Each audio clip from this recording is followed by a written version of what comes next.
157 जिसमें द्वैत भक्ति, अद्वैत भक्ति कह लीजिए या द्रव्य भक्ति और भाव भक्ति के बारे में हमने चर्चा की थी कल।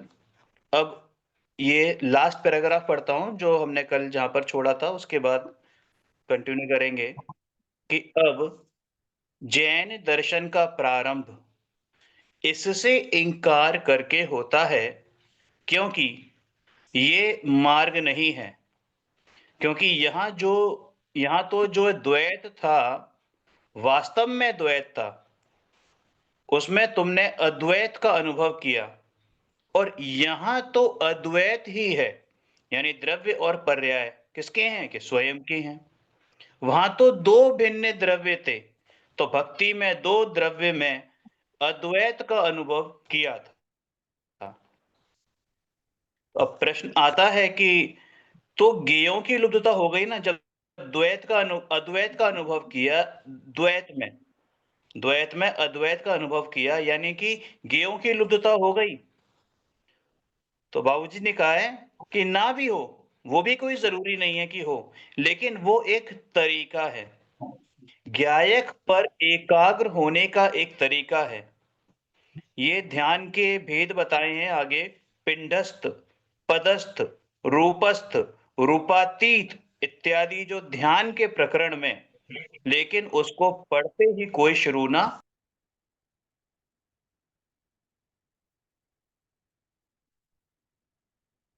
पढ़ो जी पढ़ो भैया। पढ़ो, ये कल क्लियर हो गया था, ये आगे पढ़ो। हाँ। बस इतना नहीं, ये इतना तो समझ आगे लो। पढ़ा है कि हाँ, ये बस जो इतना ही इसमें बस इतना समझने वाली बात है कि जो अन्यमति होते हैं वो भगवान, और जो ये अन्य आत्मा है जीवात्मा, जिसको उन्होंने जीवात्मा कहा, उनसे वे अद्वैत भाव कहते हैं, अर्थात एक ब्रह्मा ही है, अन्य कुछ नहीं है। तो सभी ब्रह्मा के अंश है, ये जितना भी संसार में जीव राशि है, ये ब्रह्मा के ही अंश है। ब्रह्मा को इच्छा हुई कि मैं एक हूँ बहुत हूँ, ऐसी इच्छा हुई, तो मैं एक हूँ बहुत हूँ ऐसा कह के ब्रह्मा से ही अंश निकल कर ये संसार की रचना हो गई। स्त्री पुत्र, स्त्री पुरुष, नपुंसक, त्रियंच आदि ये सब ब्रह्मा है। तो उसको उन्होंने कहा अद्वैतता, अर्थात मेरे से जो अंश बनाया हुआ है मैं ही हूँ, मुझसे भिन्न नहीं है। और जैन दर्शन कहता है कि नहीं भैया ऐसा नहीं है, उसमें द्वैत में द्वैत ही है, अद्वैत नहीं है। अर्थात वहां जो दो द्रव्य हैं, अर्थात जो दो जीव द्रव्य हैं, वे दो जीव द्रव्य ही हैं। हाँ, जीव की स्वयं की पर्याय से अभिन्नता भले ही हो, परंतु पर के साथ तो द्वैत यानी कि भिन्नता ही है। ऐसा नहीं, उस भक्ति के संदर्भ में यहाँ इतनी बात समझनी चाहिए। अब आगे जो धर्म ध्यान के संदर्भ में पिंडस्थ रूपस्थ आदि ध्यानों की चर्चा है, तो वो करेंगे। जी। तो ये पिंडस्थ, पदस्थ, रूपस्थ, रूपातीत इत्यादि जो ध्यान के प्रकरण में, लेकिन उसको पढ़ते ही कोई शुरू ना करते। पहले तो अपने चित्त को तोले, अपनी परिणति को तोले कि मेरी परिणति में एकाग्रता कितनी है। इसके पहले तो वो हाँ, एक अरिहंत सिद्धि की माला फेर कर देखे कि कितनी एकाग्रता है। ये ध्यान के संदर्भ में देखो, बेसिकली जो धर्म ध्यान के ही भेद हैं, ये रूपस्थ पिंडस्थ आदि। लेकिन रूपस्थ पिंडस्थ आदि धर्म ध्यान के सूक्ष्म भेद हैं, स्थूल भेद नहीं है। ठीक है ना? तो सबसे पहले तो हमें यह समझना पड़ेगा कि जो धर्म ध्यान होता है वो सम्यक दृष्टि के ही होता है, मिथ्या दृष्टि के होता ही नहीं। मिथ्या दृष्टि जीवों के मात्र आर्त और रौद्र ध्यान होते हैं। परंतु मिथ्या दृष्टि जीवों को भी उपचार से जो धर्म ध्यान कहा जाता है, वो कौन सा धर्म ध्यान होता है? जो स्वाध्याय आदि में लीनता होती है, स्वाध्याय करना, सुनना, उसका चिंतन करना, उस पर बार बार मनन करना, ये सब स्वाध्याय, ये धर्म ध्यान के भेद कहलाते हैं। जब जीव को वस्तु स्वरूप की भली प्रकार से खबर होने लगती है और वस्तु स्वरूप में उसका चित्त रमने लगता है, और चित्त की वस्तु स्वरूप के प्रति जब रमणता बढ़ती है, तो आपो आप ही जीव की कषाय, देखो जब वस्तु स्वरूप सुनने के लिए प्रेरक हुआ था, तब कषाय मंद थी। ठीक। अब जब वस्तु स्वरूप भली प्रकार से समझ में आने लगा है, अभी सम्यक दर्शन नहीं हुआ है, लेकिन वस्तु स्वरूप के प्रति जो रुचि जागृत हुई है, उस रुचि के कारण उस जीव की जो कषाय थी वो और मंद होने लगी है, और अधिक मंद होने लगती हैं। उन मंद आदि कषायों में जीव की प्रवृत्ति आपो आप ही कैसी होती है? ध्यान आदि की ओर प्रेरित होने लगती है। उसको मौन अधिक अच्छा लगता है, एकांत अधिक अच्छा लगता है, बाहर ज्यादा हाय हुल्ला या राग रंग की चीजें अच्छी नहीं लगती है। आप यदि मोक्ष मार्ग प्रकाशक जी में सम्यक सन्मुख मिथ्या दृष्टि का स्वरूप पढ़ेंगे तो वहां आप ऐसा पाएंगे कि वह जो सम्यक सम्मुख मिथ्या दृष्टि है वो क्या करता है कि बार बार एकांत में चिंतन करता है, बार बार ये निर्णय करता है कि वस्तु स्वरूप ऐसा है अथवा ऐसा है, क्या ये वस्तु स्वरूप ऐसा ही है, क्या मैं सचमुच जीव ही हूं, ऐसा बार बार चिंतन करता है, मनन करता है, एकांत में, एकांत में विचार करता है, अपने उपयोगों को उस वस्तु स्वरूप के प्रति जोड़ने का अभ्यास करता है। तो जिसकी कषाय इतनी मंद होती है और जिसको वस्तु स्वरूप प्रिय होता है, आत्मा प्रिय होता है, आपो आप ही क्या होता है, उसकी कषाय मंद होने के कारण उसको एकांत प्रिय होने लगता है। उस स्थिति में जब उपयोग को स्थिर करने के लिए, उपयोग स्थिर करने के लिए वह जीव कई प्रकार के ध्यान करता है। तो उसमें रूपस्थ पिंडस्थ आदि जो ध्यान के भेद है, ये उस धर्म ध्यानी जीव के लिए है। अब आपने धर्म ध्यान के भेद पढ़े, रूपस्थ पिंडस्थ आदि ध्यान पढ़े और आप करने बैठ गए और आपको लगा कि मुझे तो वर्त ही नहीं रहा, और नहीं वर्त रहा है, इस अपेक्षा को धारण करके आपको लगेगा कि मैं तो अभी, मतलब आपको और आर्त रोधक ध्यान बढ़ेगा कि मुझे ध्यान प्रकट नहीं हो रहा है, अथवा मुझे ध्यान नहीं लग रहा है, अथवा मैं किसी प्रकार से ध्यान करूं ध्यान करूं ध्यान करूं। तो जो उपयोग वस्तु स्वरूप को समझने में लगाना था, वो उपयोग टोटल आपका कहाँ फोकस हो जाएगा, ध्यान करने के प्रति फोकस हो जाएगा, तो गड़बड़ हो जाएगी।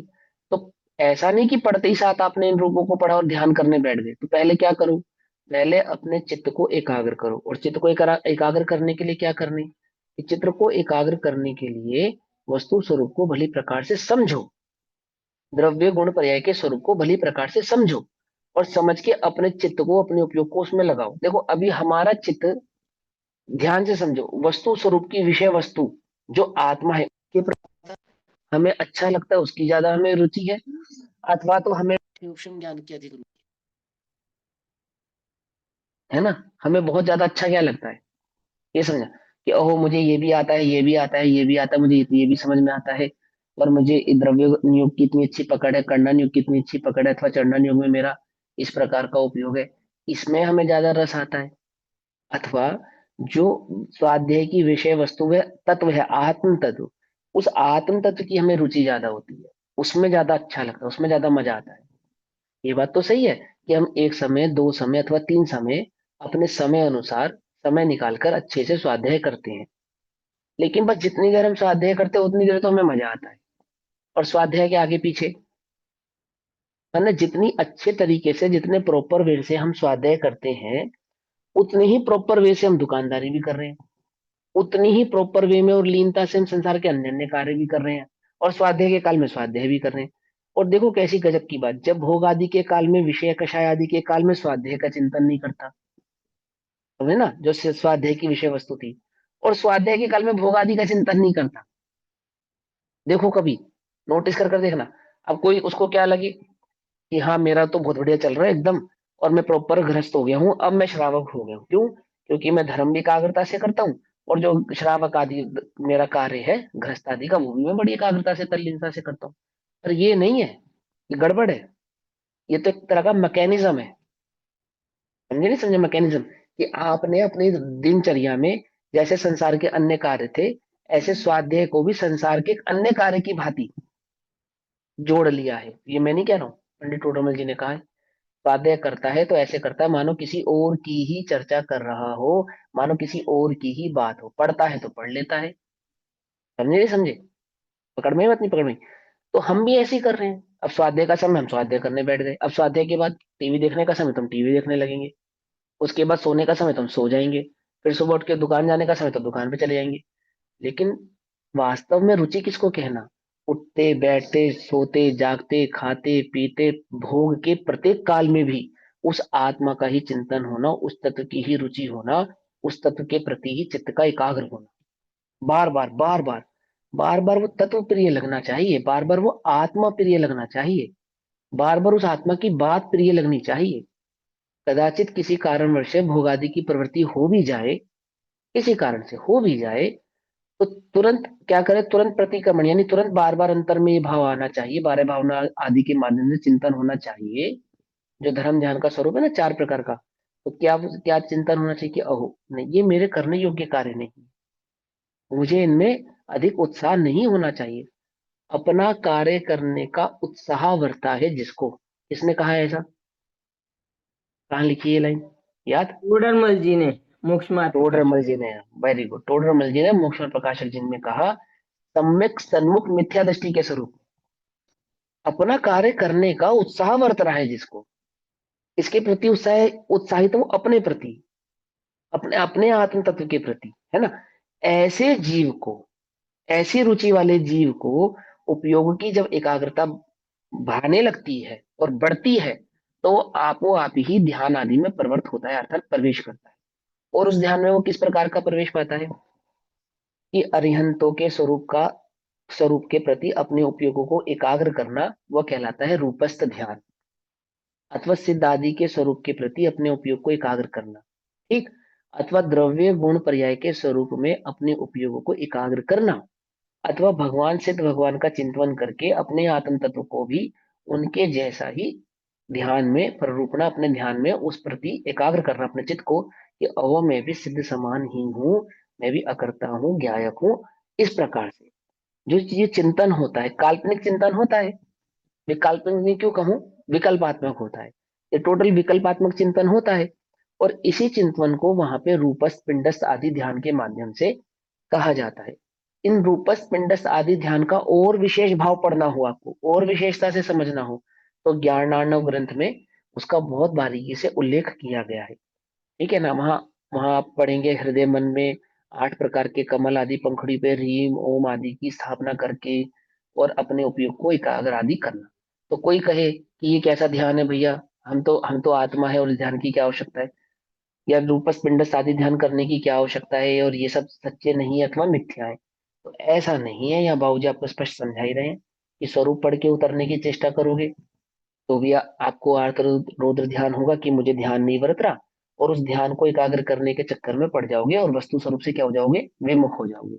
लेकिन ऐसा भी नहीं है कि ये होते नहीं है, जिन्हें वस्तु स्वरूप की रुचि होती है, खबर होती है, आत्मा प्रिय लगती है, ऐसे जीव अपने उपयोग को बहुत अधिक भ्रमाते नहीं है। अपने उस उपयोग को एकाग्र करने के लिए वो इस प्रकार के ध्यान करते हैं, उन्हें रूपस पिंडस्थ आदि ध्यान कहते हैं। तो यहाँ दोनों बातें कही उन्होंने, होते हैं और पढ़ के स्वरूप को उतर मत जाना, उनके करने के चक्कर में पढ़ मत जाना, सहज ही वर्तेंगे। जब तुम्हें रुचि होगी, वस्तु स्वरूप की खबर होगी, तो सहज ही तुम्हें वर्तेंगे। चलो आगे। जी।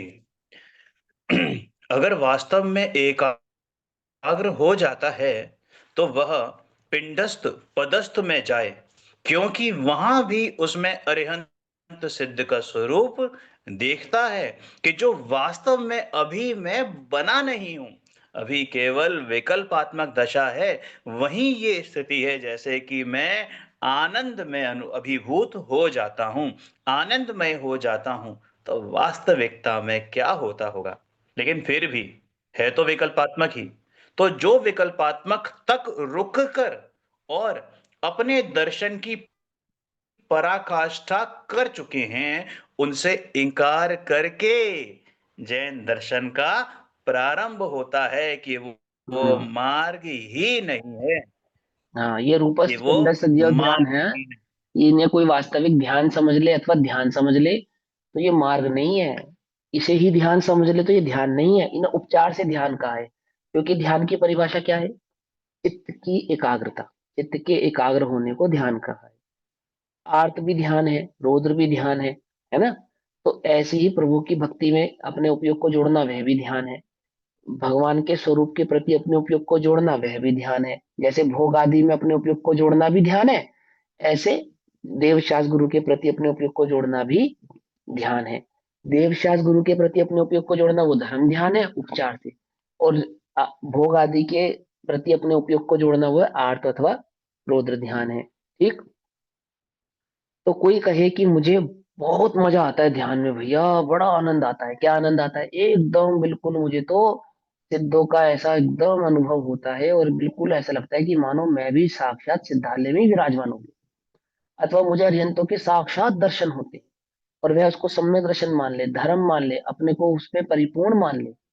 तो यह जैन दर्शन नहीं है, ये जैन दर्शन का आविर्भाव नहीं हुआ है। क्योंकि इन सब के त्याग कर, इन सबको छोड़कर, इन सब की तरफ से अपने दृष्टि को उपयोग को हटाकर उस एक चैतन्य ज्ञायक भाव की जब अनुभूति प्रकट होती है, वहां जैन दर्शन का प्रारंभ होता है, वहां जैन दर्शन की शुरुआत होती है। इन रूपस पिंडस्थ आदि ध्यानों को करने में कई बार जीव को कई प्रकार की भिन्न भिन्न प्रकार की अनुभूतियां होती हैं। ठीक है ना, कई प्रकार की अनुभूतियां होती हैं, कई प्रकार की शक्तियां भी जागृत हो जाती है, जिनको सिद्धि कहते हैं लोक में। जैसे उपयोग बल बढ़ जाने के कारण, उपयोग की एकाग्रता जब होती है ना, तो उपयोग बल बढ़ता है हमारा। मालूम, हम जब अपना अपना उपयोग एकाग्र करेंगे, उससे उपयोग का बल बढ़ेगा। तो उपयोग बल माने क्या? जैसे ज्ञान और दर्शन के बल को बढ़ना कहलाते हैं उपयोग बल। तो ज्ञान और दर्शन का बल कैसे बढ़ता है? ये जो क्षयोक्षम ज्ञान आदि होते हैं ना, वो और विशेष कार्य करने लगता है। जैसे कुछ ज्योतिष आदि का ज्ञान स्ट्रोंग हो जाना, निमित्त आदि ज्ञानों का स्ट्रोंग हो जाना, अथवा क्षयोक्षम ज्ञान इतना मजबूत हो जाना कि एक बार सुने और बात उसके एकदम जहन में याद हो जाए, उसको इसके क्षयोक्षम ज्ञान में भली प्रकार से समझ में आने लगे। अथवा कुछ इस प्रकार के जो क्षयोक्षम ज्ञान में शक्ति कहो या रिद्धि कहो, रिद्धि तो खैर नहीं, सिद्धियां कहो, वो उसको बढ़ने लगती हैं। बेसिकली वो है तो ज्ञान की ताकत, कोई सिद्धि विद्धि नहीं है। समझने नहीं बात? बेसिकली है तो वह ज्ञान की ताकत, क्योंकि उसमें आपने उपयोग बल बढ़ाया है, और उपयोग बल बढ़ने के कारण जितना अन्य जन लोग सुन या समझ नहीं सकते हैं, उससे अधिक कुछ आप जानने लगते हैं। पंडित टोडरमल जी ने ही पांचवें अधिकार में श्वास आदि की अनुप्रेक्षा से इस प्रकार के साधन होने बताए हैं, कि उन्होंने बताया कि श्वास आदि की अनुप्रेक्षा होने पर जीव को भविष्य का ज्ञान होने लग जाता है, इस प्रकार से हो जाता है। अथवा वायु आदि के साधन करने पर नब्ज आदि को रोक लेता है, उसको वह समाधि कहता है। किसकी अनुप्रेक्षा होने पर? श्वास किसकी अनुप्रेक्षा, अनुप्रेक्षा श्वास होने अनुप्रेक्षा, पर? श्वास अनुप्रेक्षा, श्वास। क्या क्या होता है ये? ये योग की क्रियाएं होती हैं, योग की प्रक्रियाएं होती है ना। वो पांचवें अधिकार में इसका वर्णन किया, जिन लोगों ने पढ़ा होगा उनको याद आ जाएगा, और जिन्हों को जिज्ञासा है वो वहां जाके पढ़ ले। ठीक। मोक्ष पर प्रकाशक जी, पांचवा अधिकार। तो उन्होंने, पंडित रोडलमल जी ने वहां बताया। तो इस प्रकार से, और उसको लगता है कि अहो यही तो धर्म का फल है, यही तो धर्म है। और क्या है धर्म? कि मुझे कुछ विशेष अनुभूतियां हो रही हैं, वो अनुभूतियां कई प्रकार की होती है। लोक में आप सुन रहे हो ना, कुंडली जागरण, एक्सीडेंट सा होना रीढ़ की हड्डी में, या जमीन से कुछ उठा हुआ महसूस करना अपने शरीर को, आदि आदि आदि। जबकि ये सब स्पर्श रस गंध वर्ण आदि के भेद है। ठीक है। तो इन प्रकार के ध्यानों से, रूपस्थ पिंडस्थ आदि प्रकार के जो ध्यान हैं, इन ध्यान की पारंगतता होने पर इस प्रकार की उपलब्धियां जीव को हो जाती हैं कदाचित। और जीव उन्हीं में क्या हो जाता है, मिथ्या दृष्टि है ना अनादि का, इसी में क्या हो जाता है, तल्लीन हो जाता है। ओहो यही तो धर्म है, यही तो धर्म का फल है। और क्या धर्म है? और क्या हो जाता है उसका मोक्ष मार्ग? जैसे भोग आदि से रुक रहा था, ऐसे योग आदि के माध्यम से रुक जाता है। क्योंकि जैन दर्शन इसका नाम नहीं है। इन सब को त्याग कर, इन सब की दृष्टि को हटाकर, अपने उपयोग को यहाँ से हटाकर, उस एक चैतन्य गायक भाव की ओर अपने उपयोग को लगावे, एकाग्र करे, प्रेरक होवे, तो क्या होता है? सच्चा जैन धर्म या जैन दर्शन प्रकट होता है, और वास्तविक प्रादुर्भाव उस जैन धर्म का होता है। ऐसा समझे भाई बात? चलो आगे। ये विपश्यना वगैरह भी तो होता है ना, इसमें वो आनंद, यहाँ से कोई रस टपकता है, ये हॉर्मोन्स हाँ जागृत हाँ, होते हैं, बहुत होता सारे है, होते हैं। उसमें एक आनंद होता है मान अनहद, लेता है। एक होता है अनहद।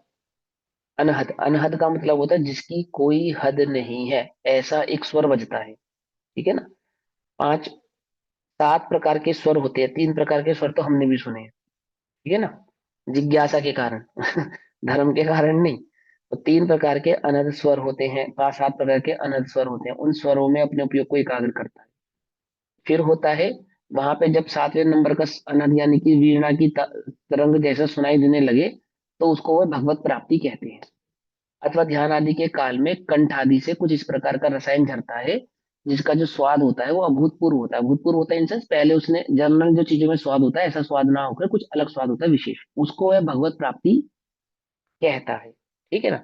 इसी प्रकार से कुछ लोग ज्ञान वायु आदि के साधन से अपने शरीर को, की जो भूख और प्यास को कंट्रोल कर लेते हैं। ऐसे भूख और प्यास को कंट्रोल करने को वो भगवत प्राप्ति कहता है। भगवत प्राप्ति समझ रहे हो? भगवत प्राप्ति यानी भगवान की प्राप्ति होना, अर्थात उसको भगवान का साक्षात्कार हो गया है। कौन से भगवान का? इस भगवान का, अपने चैतन्य भगवान का नहीं। है ना। लोक में एक भगवान के प्रति जो उसने कल्पना धारण की है, उस काल्पनिक भगवान का। समझे? भगवान तो चैतन्य भगवान है। क्या कहा? कौन है भगवान? अरिहंत है या सिद्ध है? कि अरिहंत और सिद्ध तो उपचार से भगवान है, उल्टा नहीं पकड़ना। हाँ भैया, मिथ्या भाव ग्रहण नहीं करना। अरिहंत और सिद्ध तो उपचार से भगवान है, चैतन्य प्रभु ये चैतन्य भगवान है। इस चैतन्य भगवान का जब दर्शन होगा तो कैसे होगा? अलिंग ग्रहण के 20 बोल, उसका क्या चिन्ह है? इस चैतन्य भगवान आत्मा का दर्शन होगा, क्या चिन्ह है? बोले स्पर्श रस गंध वर्ण शब्द से भिन्न है, ये इसके लक्षण नहीं, ये इसके लक्षण नहीं। तो वहां शरीर का कुछ ऊपर उठ जाना, हल्का महसूस होना, उसको वह भगवत प्राप्ति कहता है, स्पर्श का गुण। कंठ से झरना, रस का गुण। समझ में ये बात? अथवा अनहद शब्द, शब्द। तो क्या कहा जैन दर्शन में? स्पर्श रस गंध वर्ण शब्द आदि ये आत्मा के चिन्ह नहीं है, अर्थात ये भगवत प्राप्ति के चिन्ह नहीं है। चैतन्य भगवान आत्मा का जब आनंद आता है, दर्शन होता है, तो कैसा होता है? पहला लक्षण वीत रागमय, अनाकुल, अनाकुल। दूसरा चैतन्य मात्र, चैतन्य मात्र। वह चैतन्य मात्र कैसा है? वह ज्ञान भाव में अहम भाव प्रकट होता है, बिना देवशास्त्र गुरु के श्रद्धान के प्रकट होता नहीं है। क्या कहा? पहला लक्षण क्या? बिना देवशास्त्र गुरु के श्रद्धान के प्रकट होता नहीं है। कोई कहे कि आत्मा आत्मा आत्मा करने से प्रकट होता है, नहीं होता है, नहीं होता। उपयोग कोष चैतन्य, भली प्रकार से ज्ञान पहले वस्तु स्वरूप के प्रति निर्मल होता है, सबसे पहले निर्मल होता है, अर्थात जय वस्तु स्वरूप है ना, ये चैतन्य भाव, इसको भली प्रकार से समझता है। इसके द्रव्य गुण पर्याय के लक्षणों को भली प्रकार से बिल्कुल ऊहापोह करके एकदम निश्चय हो जाता है, निश्चित हो जाता है, हाँ ये आत्मा का स्वरूप है। जैसे आप लोग अपना घर बनाने से पहले आजकल वो करते ना, आर्किटेक्ट बुलाते हो तो वो एक मॉड्यूल डिजाइन बनाकर देता है, और जब तक आप निश्चिंत नहीं हो जाते पूरी तरीके से उस डिजाइन से, तब तक आप अपने घर का बनाने का उन्हें छिड़वाते नहीं हो, ठेका नहीं देते उसको बनाने का। तो पहले वो एक डिजाइन बनाकर आपको क्या करता है? निश्चिंत करता है। उस डिजाइन के अंदर क्या क्या होता है? कि उस डिजाइन के अंदर घर कैसा दिखेगा ये भी होता है, घर कैसा बनेगा ये भी होता है, और उसके बनने में क्या क्या मटेरियल लगेगा ये भी होता है। होता है नहीं होता है? कितने बाय कितने की दीवार होगी, कितने बाय कितने इंच की अथवा सरिये लगेंगे, कितना उसमें सीमेंट लगेगा, कितनी उसमें ईंटें लगेंगी, कितने उसमें दरवाजे लगेंगे, कौन सी कंपनी का सीमेंट लगेगा, कौन सी कंपनी का सरिया लगेगा, कौन सी कंपनी का बिजली का तार लगेगा, ये सब होता है ना उसके अंदर, है ना? वो पूरा निश्चित करता है पहले उसको, उसके बाद जाके उसको क्या करता है? डन करता है, हाँ ओके है। अब अब आप कार्य शुरू कर सकते। इसी प्रकार ज्ञान वस्तु स्वरूप के प्रति पहले पूरा निर्णय कर लेता है, कैसा है आत्मा, कैसा दिखता है, क्या है उसका लक्षण, क्या नहीं है, क्या है। जब प्रकट होगा, जब समझ में आएगा, तो कैसा समझ में आएगा? समझे? उसका क्या द्रव्य भाव है, उसका क्या गुण भाव है, उसका क्या पर्याय भाव है, क्या उसका निश्चयात्मक है, क्या उसका व्यवहारात्मक है, किससे द्वैत है, किससे अद्वैत है, उस सब भावों को, कैसे एकत्व है, कैसे अनेकत्व है, कैसे तत् है, कैसे अतत है, वो सभी भावों को भली प्रकार से पहले निश्चित कर लेता है। उसके बाद वह आत्मभाव अनुभूति का विषय बनता है। उसके बाद वो आत्मा ज्ञान में, आनंद में, जानने में आता है, निर्णय में आता है। क्यों? क्योंकि सम्यक दर्शन की यही तो विधि है। क्या विधि है? कि पहले विकल्पों में वह आत्मस्वरूप खड़ा करेगा। जब उसकी खबर ही नहीं होगी, जब उसका स्वरूप ही नहीं मालूम होगा, वह कैसा है जब ये पता ही नहीं होगा, तो किसका चिंतन करेगा, किसमें तदाद में होगा, किससे एकाग्रता धारण करेगा? उस विकल्पों में किस आत्मा को लाएगा जिसके साथ उसे तदाद में करना है, एकत्व करना है अपना। समझ में बात? समझ में? उस सम्यक दर्शन की विधि जो है चैतन्य चर्चा में बाबूजी ने बताई, वह सम्यक दर्शन की विधि जो रहस्यपूर्ण चिट्ठी में पंडित टोडरमल जी ने बताई। छल ग्रहण नहीं करना। क्या? कि मैं तिल तुष्मात्र भिन्नम से सम्यक दर्शन प्रकट हो जाता है। ध्यान से पढ़ो उस कथा को, क्या मतलब है वहां पे, क्या कहना चाहते हैं। छल ग्रहण नहीं करना। जिसे तिल तुष मात्र भिन्नम, ऐसा जिसको वस्तु स्वरूप की बहुत बड़ी बड़ी बातें याद नहीं भी है, उसे सच्चे देवशास्त्र गुरु का श्रद्धान है या नहीं है? पहला नियम, पहला नियम बोलो। मात्र तिल तुषा मात्र भिन्नम है, या पहले देवशास्त्र गुरु का श्रद्धान है? पहला नियम ये बताओ आप। तो उनको पहले श्रद्धान था, तभी उन्होंने उस चीज पर विश्वास किया कि किया ना? हाँ ऐसा ही मेरे गुरु ने बताया है। हाँ, पहला नियम कि देवशास्त्र गुरु का श्रद्धान है। दूसरा नियम, क्या नियम दूसरा? कि वो स्पर्श रस गंध वर्ण वाला आत्मा है या वो पुद्गल है, इसका निश्चय करेगा या नहीं करेगा? आपा पर का बोलो। आपा पर का आप सावधान। प्रकाश ध्यान करेगा ना, कि पर का लक्षण क्या है और स्व का लक्षण क्या है। मैं तिल तुष मात्र भिन्नम वाला भले ही उनके शब्द ना जानता हो, परंतु भावात्मक भाव से तो उसको जानता ही है, भली प्रकार से जानता है। और ये मनुष्य छोड़ो, तिर्यंचों के सम्यक दर्शन के विषय में पंडित टोडरमल जी ने क्या लिखा, बोलो। तिर्यंच के सम्यक दर्शन के विषय में क्या लिखा, बोलो। पहले देव शास्त्र गुरु का श्रद्धान उसको भी होगा, सात तत्वों का श्रद्धान भले ही नाम ना जानता हो, पर उनको भाव रूप से जानेगा, पहचानेगा, आप पर का श्रद्धान करेगा, तब उसे सम्यक दर्शन प्रकट होगा। नरक के नारकी को सम्यक दर्शन कैसे होगा? बिना देव शास्त्र गुरु के श्रद्धान के हो जाएगा? विचार करो। समझे? तो क्या बता रहे हैं, कहां से बतला रहे हो बात, कि वह स्पर्श रस गंध वर्ण वाला नहीं है, ऐसा निश्चय करेगा, तो ज्ञान में अपने उपयोग में वस्तु स्वरूप को भली प्रकार से पहले निर्णय करता है। और ये जो हम स्वाध्याय कर रहे हैं ना जितना भी, ये क्या कर रहे हैं, ये सम्यक दर्शन प्रकट करने से पूर्व ये स्वाध्याय को नियामक कारण क्यों कहा, नियम क्यों बनाया?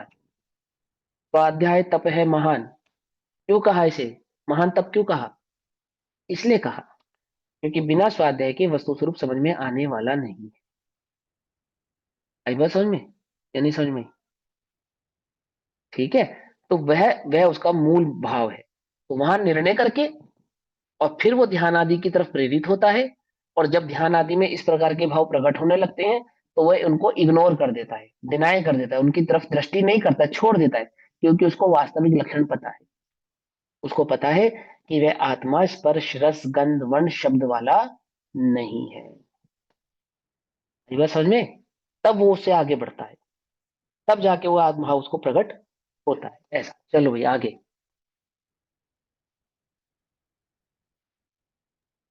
जी। अभी केवल विकल्प दशा है।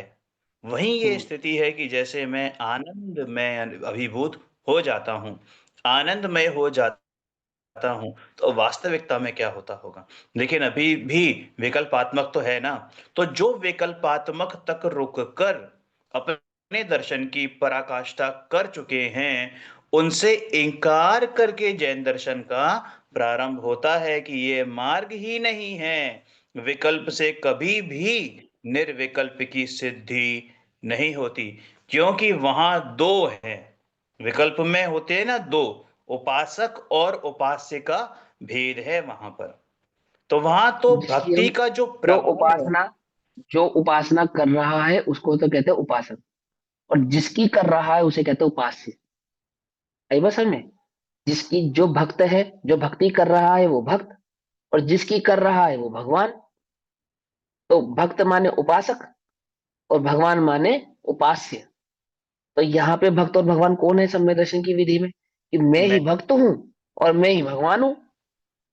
तो उपास्य उपासक कौन हो गए, एक हो गए नहीं हो गए? ठीक है ना, मैं उपासना करने वाला और अपनी उपासना करने वाला। तो उपासक उपास्य कौन हो गए, एक हो गए। ऐसे अभेद भाव उसमें प्रकट हुआ। चलो आगे। बहुत बढ़िया। तो वहां तो जो भक्ति का प्रवाह है ना, वो इतना ऊर्ध्वगामी है कि उसे वो एक लगता है, एक अनुभव करता है। अरे यहाँ तो दोनों अद्वैत ही हैं, द्रव्य और पर्याय एक ही पदार्थ के हैं। तो ये पर्याय द्रव्य में अद्वैत हो जाती है, फिर वह द्वैत का अनुभव नहीं करती। ना द्रव्य है ना पर्याय है, बस वो अद्वैत है। दो दिखाई नहीं देते, बस चिन्मात्र हूं, इतना ही अनुभव होता है। फिर इतनी सरल बात इतनी डिफिकल्ट क्यों हो गई है? इतनी सरल बात है, वैसे सोचें तो इसमें कुछ करने का बाकी नहीं रहा। कि हाँ, करना कुछ नहीं है, कुछ नहीं करना है। अब ये जो कुछ नहीं करना है ना, ये भी करके जानना चाहते हैं कि ये कुछ नहीं करना कैसे करना है। हम्म। जिसमें कुछ नहीं करना है तो इसको करने की ना आदत पड़ी है, वासना हो गई है इसको। तो ये उसको करके करना चाहता है, और वहां तो कुछ करने का है ही नहीं, अनुभव करना है। अकर्तृत्व भाव को माने कर्तृत्व के भाव से प्रकट करना चाहता है। ऐसा है अकर्ता, और कर्ता बन क्या करता, अकर्ता का भी कर्ता बनना चाहता है। ऐसा, समझे नहीं समझे? अकर्ता का कर्ता बनना चाहता है, क्योंकि कर्ता तो बुद्धि नहीं टूटी ना, इसलिए। समझे? जैसे किसी को बोले तो ज्ञाता दृष्टा है, तो सबसे पहला प्रश्न है, मेरे को संसार में जितने भी जीव मिले हैं सबने सबसे पहला ये प्रश्न मुझसे पूछा चर्चा में, जब ये चर्चा हुई कि भैया फिर पुरुषार्थ का क्या होगा। मतलब यही तो उसको अकर्ता, यही तो पुरुषार्थ अकर्ता है। तो भाव, हाँ, पुरुषार्थ ही नहीं लगता उसको, कर्ता तो बने को पुरुषार्थ का लगता है, कर्ता तो बना। समझे कि मैं कुछ करूं तो पुरुषार्थ हो। आप कह रहे हो कुछ नहीं करना पुरुषार्थ है, ये कैसा पुरुषार्थ है? कुछ नहीं करना, ये कैसा पुरुषार्थ है? पकड़ में बात नहीं पकड़ में? और फिर ये जीव कुछ नहीं करना चाहता, तो कुछ नहीं करना भी कुछ करके ही करना चाहता है। क्या समझा? मुझे कुछ नहीं करना, तो कुछ कर्तव्य के बोध के भाव के साथ मैं कुछ नहीं करूंगा, मैं कुछ नहीं करूंगा, मैं कुछ नहीं करूंगा। क्या कहा? अरे नहीं करेगा तो मौन रहे। समझे नहीं समझे? तो मौन का कर्ता तो हूं ना, कुछ नहीं करने का कर्ता तो हूं ना, मतलब वो कर्ता भाव नहीं टूटने वाला उसका। समझे? वो कर्ता तो भाव को तोड़े तो बात बने, ऐसा। चलो आगे। बिल्कुल। तो कहना है कि करना कुछ नहीं है, वो भी ये करके देखना चाहता है जिसमें कुछ नहीं हम्म। करना। तो इसको करने की जो है ना झूठी वासना पड़ी है, तो उसको भी हम्म। करके देखना चाहता है, और वहां तो कुछ करने को है ही नहीं। है ही अनुभव नहीं। करना है। अनुभव करना है माने तुझे ज्ञान को करना क्या है ये तो बता दे, कि ज्ञान का, कि आत्मा का अनुभव करना है। तो भैया आत्मा का अनुभव नहीं होगा तेरे को, क्योंकि अभी तो तेरे को करना है ना। अरे जो तेरे में विद्यमान है अभी के अभी, अकर्ता है, इसमें कुछ करने की गुंजाइश ही नहीं है, वो तो तू खुद है। और ये हम्म। स्वर अपनी सितार से निकाल। कि मुझे अनुभूति के करना है। ये स्वर होने चाहिए कि मैं चिन्मात्र ज्ञायक, मैं चिन्मात्र ज्ञायक हूं। अनुभूति स्वरूप तो हुई ना। अरे अनुभूति स्वरूप है, इससे भी आगे की बात है। अरे ये तो अनुभूति वास्तविक है जो अंदर है, वो अनुभूति स्वरूप, वो तो अनुभूति को उत्पन्न करने का तरीका है। वो जो अनुभूति स्वरूप बताया है, वो अनुभूति को उत्पन्न करने का एक तरीका है। इसलिए उसको अनुभूति ही आत्मा है ना बराबर। कहा, इसलिए कहा, वो प्रकट करने की अपेक्षा से कहा कि वो अनुभूति ही आत्मा है। ऐसा कहने के पीछे बात यही है कि तू अनुभव करेगा तो जानेगा ना, बिना अनुभूति के नहीं जान पाएगा। और अनुभूति स्वरूप है ऐसा कहना, तो वह भी अनुभूति की प्रति प्रेरित करने की अपेक्षा से है कि वो जो सहज है उसका तू अनुभव तो कर। उसको कहा अनुभूति स्वरूप। अनुभव में ही आ रहा है, तो अनुभव में आ रहा है तो जान रहा है या नहीं जान रहा है? अनुभव में आ रहा है या नहीं आ रहा है? बोलो। कि नहीं जानता हुआ भी जान रहा है, और जानता हुआ भी नहीं जान रहा है। तो ये बात समझ में ही नहीं कि है है पर नहीं जानता है, और जो नहीं जानता है वही तो है। जो तू अपने को नहीं जानता है, तो तू है या नहीं है? तू अपने को नहीं जानता है, तो तू है या बिल्कुल नहीं है? बिल्कुल। मैं तो हूं, और मैं अपने को नहीं जानता हूं। तो ये गजब हो गया। बोले यही तो गड़बड़ है, तू है ना, है, तू है, जान बस है। जिसको जो है कह रहा है ना वही तू है, और कोई नहीं है तू, और कुछ नहीं है। तू अपने को कुछ और होकर जानना चाहता है, जबकि जिसको जो कह रहा है हाँ हूं ना हूं, ये हूं ही तो तू है, अन्य कुछ और तू नहीं है। समझे? उसको क्या कहते हैं? अनुभूति स्वरूप है भी, और है तो है का अनुभव करे, तो अनुभूति स्वरूप। ऐसा हूं, ये तो पता ही है, ये अनुभूति स्वरूप है, और उसका अनुभव करे तो मैं आत्मा हूं, ये जानने में भी आवे। बात पकड़ में ही नहीं?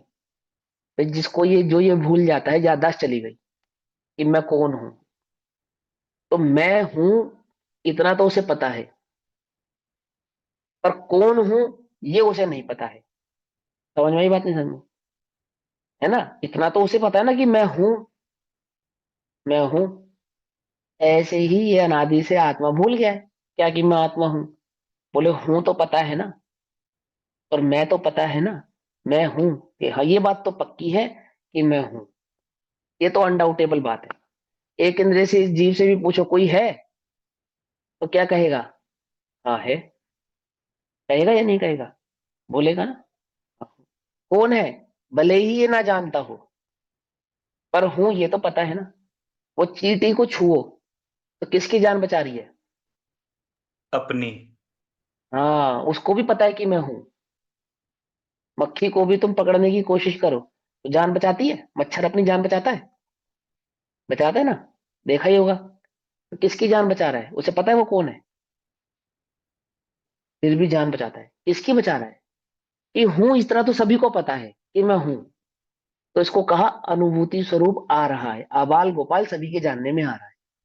मैं हूं ये तो सभी को पता है। कोई जगत में ऐसा नहीं कहेगा कि मैं नहीं हूं। ये सोफा कहता है मैं हूं, ये टेबल कहती है मैं हूं। बोलो इसको मैं मारू कितना, ये भागेगी? एक चींटी चलती हो, छू ना, हल्का सा छू तो भागेगी। क्यों भाग रही है वो? क्यों भाग रही है? मैं हूं। अब वो भले ही उसका शरीर में मैं हूं है, लेकिन मैं हूं है तो है ना। तो ये तो अनुभूति स्वरूप सभी को पता है कि मैं हूं, लेकिन कौन हूं ये नहीं पता है। तो बोले ये कैसे जान, ये अनुभव से जानने में आएगा। हूं ये सभी को पता है, कौन हूं तो अपनी दृष्टि करे तो मालूम चलेगी कौन हूं। तो दो बातें हो गई। एक अनुभूति स्वरूप सबको जानने में आ रहा है, और दूसरा अनुभूति ही आत्मा है, अनुभव से ही जानने में आता है। आ गई दोनों बातें समझ में? मुश्किल तो नहीं है? हूं, बोलो भैया, हो ना तुम? कोई है जो सुन रहा है कि हाँ भैया है? है, हम कौन है? लोग है। है ना? हाँ। भाई ये तो है अनुभूति स्वरूप तुम्हें आ ही रहा है। बस इतना और जान लो कि कौन है। ये बस समझ में? हाँ। चलो इतना भैया। जान लेंगे आगे। कौन है तो हमारा कल्याण हो जाएगा। हाँ बिल्कुल, एकदम वही यही तो कल्याण गाड़ी का अटक मार्ग। रही है। नहीं नहीं, अटकी नहीं है गाड़ी, घबराओ नहीं। गाड़ी कोई अटकी नहीं है, चिंता नहीं करो। है? हाँ चलो भाई। यहाँ तक आ गए तो गाड़ी अटकी होती तो यहाँ तक नहीं आते। गाड़ी तो उनकी अटकी है जो यहाँ तक भी नहीं आए। क्या कहा? कुछ बात समझ में आई? गाड़ी तो उनकी अटकी है।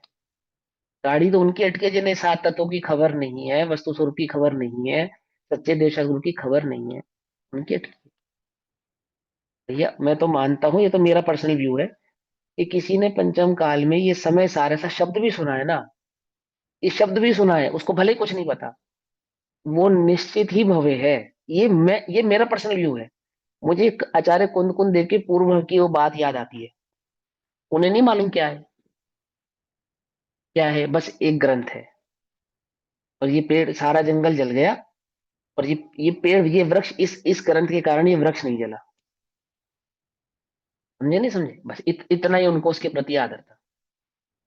और वो उन्होंने उठाया, अपने घर ले गए, और एक योग्य मुनिराज को वो ग्रंथ दे दिया। ग्रंथ का नाम भी नहीं मालूम क्या है। अब पता ही नहीं, क्योंकि आचार्य कुंद कुंद का जी तो अभी हुआ नहीं ना, अभी होगा। समय सार जी तो अभी रचा जाएगा। वो कौन सा ग्रंथ था, क्या उसका नाम था, क्या उसमें भाव था, कुछ नहीं पता। बस इतना पता है कि ये जंगल में एक ग्रंथ है, तो पूरा जंगल जल गया है, एक वृक्ष इस ये जला नहीं है। बस इतना आदर भाव से उसको उठाया, घर लाए, और ले जाके एक मुनिराज को दे दिया। बात खत्म। अगले भाव में क्या हो गए? क्या नाम कहते हैं, पता उनको क्या कहते हैं? कलिकाल सर्वज्ञ। हाँ, कलिकाल में सर्वज्ञ नहीं होते। आचार्य कुंद कुंद ने उनको कलिकाल मतलब के सर्वज्ञ। कैसे उन्होंने वो अपने घर पे ले गए, फिर वो मुनिराज को ये दिया, तो उसमें से वो बड़े आचार्य कैसे बने? मतलब उनका मतलब ऐसा क्या हो गया कि जैसे बड़े आचार्य बन गए उससे? अब वो आप पूरी कथा सुनना, अभी तो ये प्रसंग कथा का नहीं है।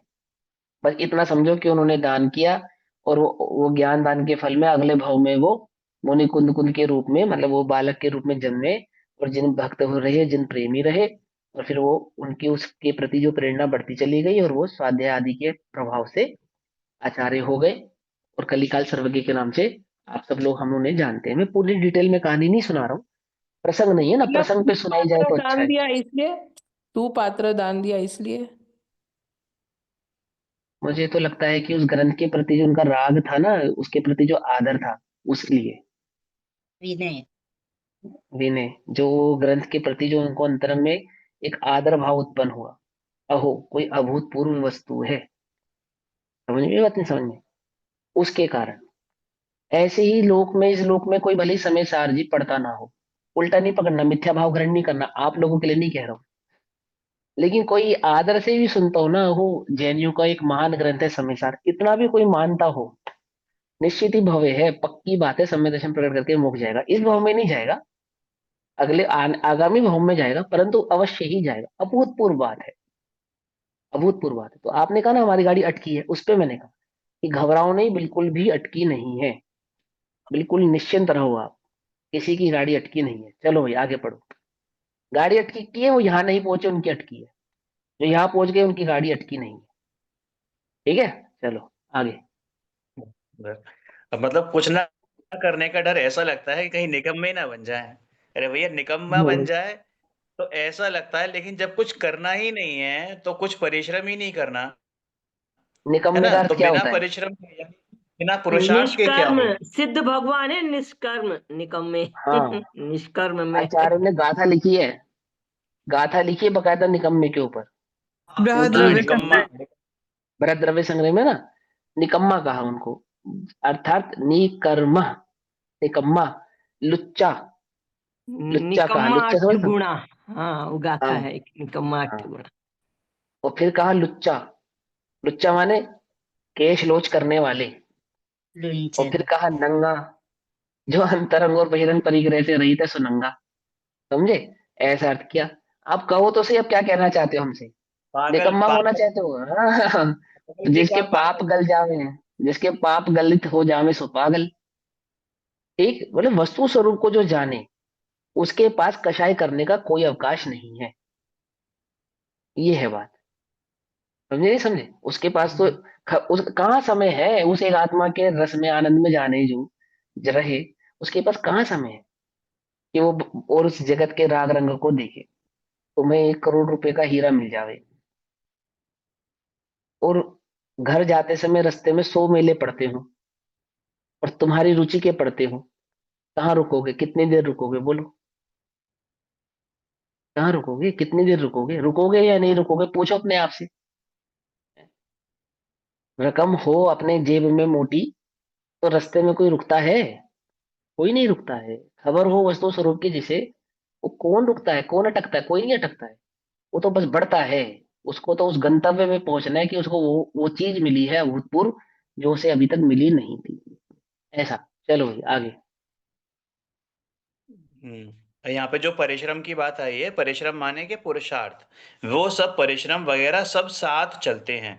लेकिन चूंकि आनंद ही आनंद होता है, इसलिए तुझे भेद नहीं मालूम पड़ता। क्योंकि जहां कुछ उपलब्धि होने वाली है ना, वहां परिश्रम में दुख लगता ही नहीं है। वो परिश्रम तो सुखदायक ही होता है। हम्म, अब जैसे वो होता है ना कि फर्स्ट क्लास में जो लड़का, मतलब फर्स्ट क्लास उत्तीर्ण करता है जो लड़का, वो 3 घंटे लिखता है, उसे सब कुछ याद है, तो उसको कितना मजा आता है। क्योंकि उसका तो जैसे वो लिखना या फर्स्ट क्लास आना उसका जन्म सिद्ध अधिकार है, इतनी प्रतिभा वाला वो लड़का है। तो उसे 3 घंटे का लिखने का परिश्रम करता तो है, लेकिन उसमें भी आनंदमय होता है सारा का सारा। फर्स्ट क्लास फर्स्ट में आने वाला हूं, इसी तरह जो अनुभूति है उसमें भी उसके कदम बहुत प्रसन्नता से बढ़ते हैं, उछल कर चलता है। फिर ये पोलो का एग्जाम्पल दिया कि जैसे पोलो के मैदान में, पोलो गेम होता है ना, घोड़े पर स्टिक से मारते हैं बॉल को, तो पोलो के मैदान में घोड़े उछलते हैं, ऐसे उछलता हुआ चलता है। हम्म, चलो आगे। मतलब पुरुषार्थ होने पर भी पुरुषार्थ नहीं लगता। अरे भैया, विपथ से सुपथ पर आया हो और जैसे वो गांव के नजदीक आ गया हो, तो फिर उसकी प्रसन्नता देखो। भले ही धूप देखो में खड़ा हो, मगर मोक्ष देखो मार्ग, उसकी। हाँ हाँ, वैसे एक बात समझो कि जब हम शब्द सुनते हैं पुरुषार्थ, तो उसका अर्थ हमारे लिए है मेहनत। ठीक। लेकिन मोक्ष मार्ग में पुरुषार्थ का वास्तविक अर्थ है विश्राम। क्या कहा? कुछ बात समझ में आई या नहीं? हाँ, ये विपरीत भाव समझना पड़ेगा। ये लोक में पुरुषार्थ का मतलब होता है मेहनत, अर्थात आप कुछ कर रहे हैं और उसको करके थक गए। चाहे आप धन ही का क्यों नहीं कमा रहे हैं और अपनी रुचि का ही क्यों नहीं कमा रहे हैं, लेकिन एक मोमेंट पे आपको भी ऐसा एहसास होता है कि भाई मैं थक गया। ठीक है ना? तो लौकिक पुरुषार्थ तो एक मेहनत की अपेक्षा से है। तो प्रश्न ये उठता है कि पुरुषार्थ में वहां थकेगा नहीं, मोक्ष मार्ग के पुरुषार्थ में? तो सबसे पहली बात कि वो अथक, अर्थात उसमें थकान नहीं है। बोले क्यों? क्योंकि वास्तव में वो पुरुषार्थ नहीं है, विश्राम है। पुरुषार्थ तो उसको कहते हैं, देखो, जो हम नहीं कर सकते हैं उसको करने में मेहनत है, जो हम कर सकते हैं उसको करने में क्या मेहनत है? क्या समझे? कुछ बात समझ में आई? जो नहीं कर सकते हैं उसको करना पड़े तो मेहनत लगे, अथवा जो हम नहीं करना चाहते हैं वह करना पड़े तो मेहनत लगे। दो बातें हैं ना।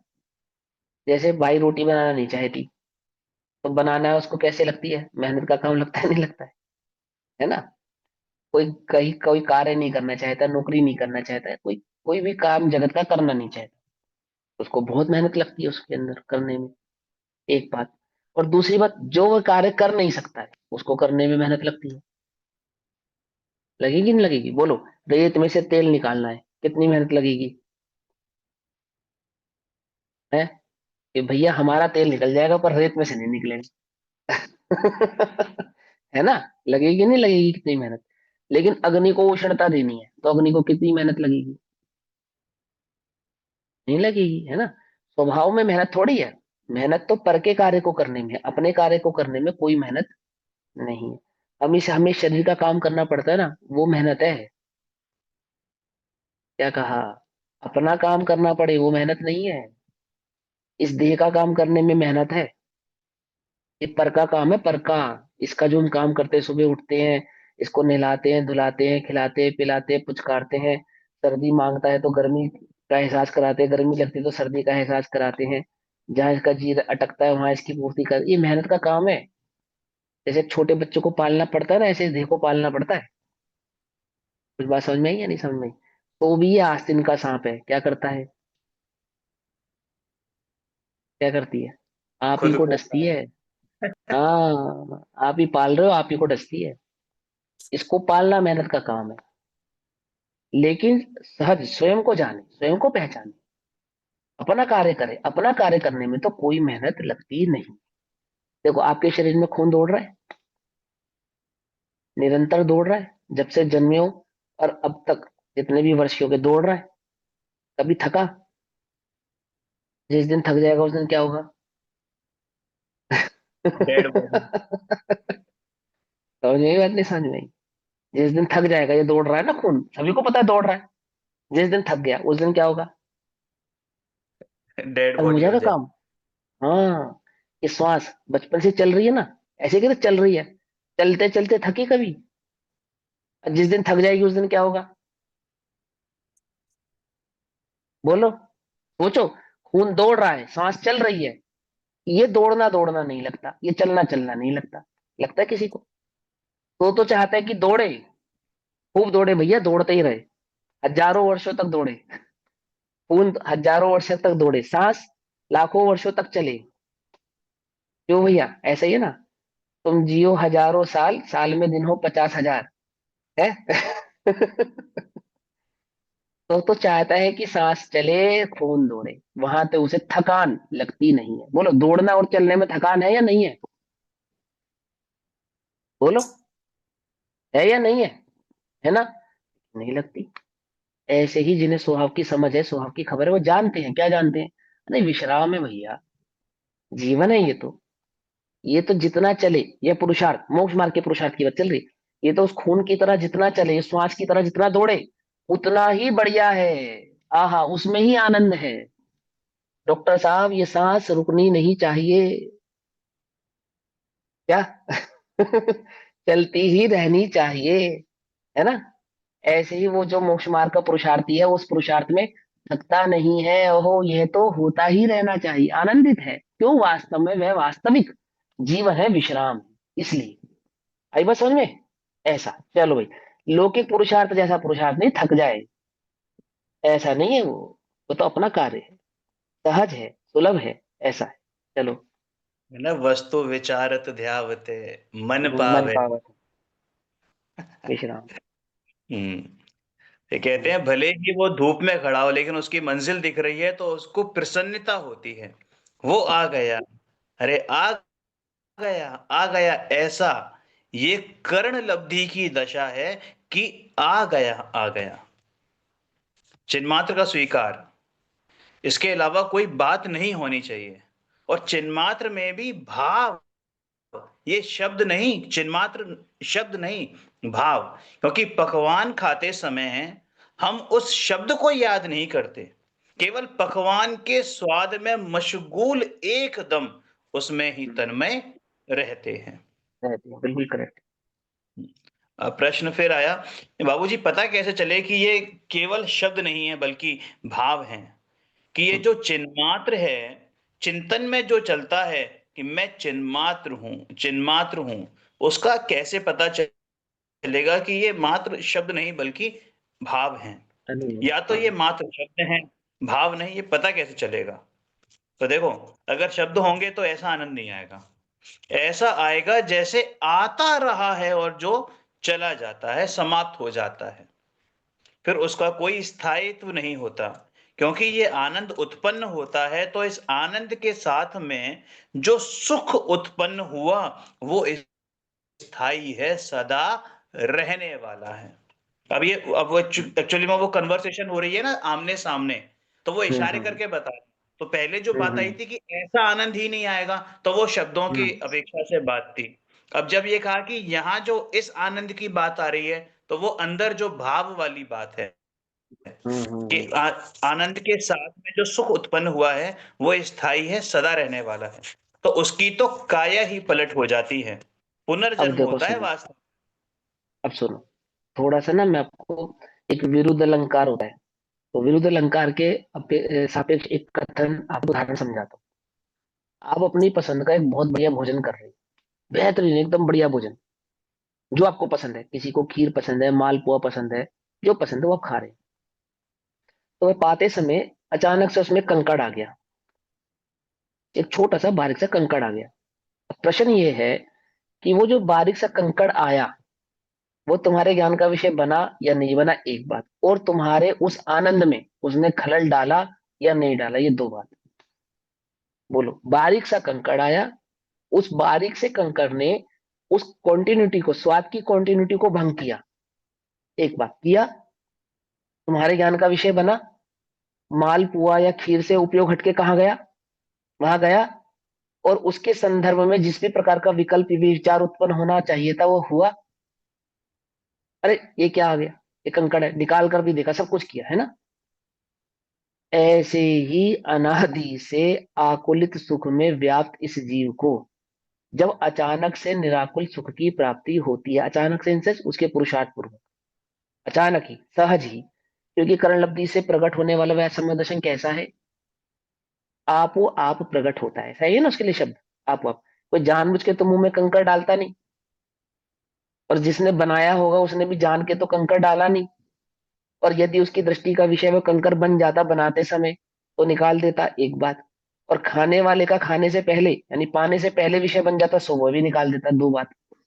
तो आप वो आप, वो करण लब्धि का विषय आत्म वस्तु आप वो आप प्रकट होती, तो जब वह अनुभव में आता है, अहो ऐसा अभूतपूर्व सुख या निराकुल आनंद, यह तो मैंने कभी पहले अनुभव किया नहीं, ऐसा उस जीव के ज्ञान का विषय अवश्य ही बनता है। कितनी देर के लिए बनता है? जितनी देर के लिए कंकड़ दांत के बीच में आया, कितनी देर के लिए आता है ना, अपने अपने अनुभव से बताओ। वह कंकड़ दांत के बीच में कितनी देर के लिए आता है, बोलो। एक आध सेकंड के लिए, जब तक कि वो निकल नहीं जाए वहां तक। अरे एक सेकंड के लिए भी नहीं आता, एक सेकंड के भी कितने भाग कर दोगे उतनी देर में तो दांत के बीच में आके और एकदम से तुम्हारे, इतनी देर भी नहीं लगती, एक सेकंड भी पूरा नहीं लगता है, समझे या नहीं समझे। इतनी सी देर का वह अनुभव, अनुभूति क्या बता जाती है कि मैं हूं और अभूतपूर्व हूं और निराकुल हूं, समझे। यह अपना वह भास तुम्हें करा जाती है, तो बिल्कुल एकदम अनुभूति से बाहर आने के बाद तुम्हें रहता है, हाँ ये निराकुल सुख तो मैंने पहले कभी जाना ही नहीं था, ओहो ये चैतन्य भाव हूं मैं, ऐसा तो मैंने कभी जाना ही नहीं था। ऐसा ऐसा होता है, नियम से होता है। तो हमें कैसे पता चले कि विकल्पात्मक है, कंकर का विकल्प करने पर कंकर का स्वाद नहीं आता है, नहीं आता है। कंकर मुंह में आता है तो अपनी उपस्थिति को सहज ही बताकर जाता है, समझे? ये उल्टा उदाहरण दिया मैंने आपको, है ना? ये तो सबको अनुभूत है ना, कितनी देर के लिए रहता है और कितना उसमें आपके सारे टोटल आगे पीछे के सुख को करता है, नहीं करता है डिस्टर्ब। ऐसे ही वो आकुलता में जो मंद आकुलता का सुख था ना, मंद आकुलता का, जब निराकुल सुख आता है तो टोटल डिस्टर्ब कर देता है उसको। अरे अहो, मुझे तो इस बात की खबर ही नहीं थी। ऐसा अभूतपूर्व आनंद वो सहज ही प्रकट होता है, सहज ही जानने में आता है। वह निराकुल भाव व चैतन्य भाव ज्ञान का विषय बनता ही बनता है, अवश्य ही बनता है। ये बिल्कुल भी सोचने वाली बात ही नहीं है कि ये जो मैं चिंतन कर रहा हूं ये निराकुल सुख है, अथवा जो निराकुल सुख होगा सो वह कैसा होगा। जब प्रकट होगा तो मैं आया हूं और मैं ऐसा हूं, ऐसे दोनों भाव तुम्हें बताकर जाएगा। कुछ बात समझ में ये नहीं आई? ऐसे नहीं तुम्हारे ज्ञान का विषय नहीं बने और चला जाए, ऐसा नहीं है वो आएगा पूरे पूरे बैंड बाजे के साथ, शोर मचाता हुआ, और जब जाएगा तो काफी देर तक तुम्हारे कानों में उसकी गूंज सुनाई देगी। निशब्द है वो, उदाहरण दे रहा हूं मैं। कि बहुत शोर में से निकलो तो कितनी देर तक कान सुन रहता है, नहीं रहता है? ऐसे ही में निराकुल सुख एक क्षण के लिए भी जब प्रकट होता है तो मैं आया था इसका एहसास काफी लंबे समय तक रहता है कि मैं आया था, मैं ही आया था।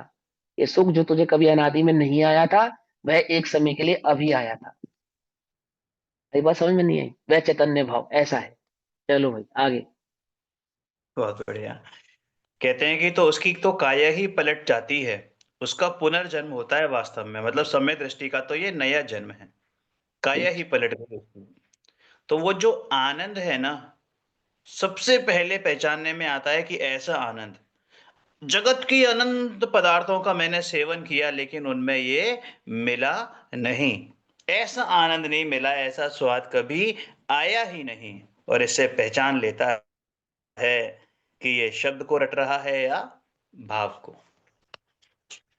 है ना? इसके बाद भैया ये प्रकरण चेंज हो रहा है, तो कल ले लें इसको। हाँ हाँ बिल्कुल, वो तो समय हो गया। चलिए। ओम नमः सिद्धेभ्य। निज निधि निज में बताई यह अनंत उपकार है, उसके लिए जिन वाणी माँ को वंदना शत बार है, वंदना शत बार है।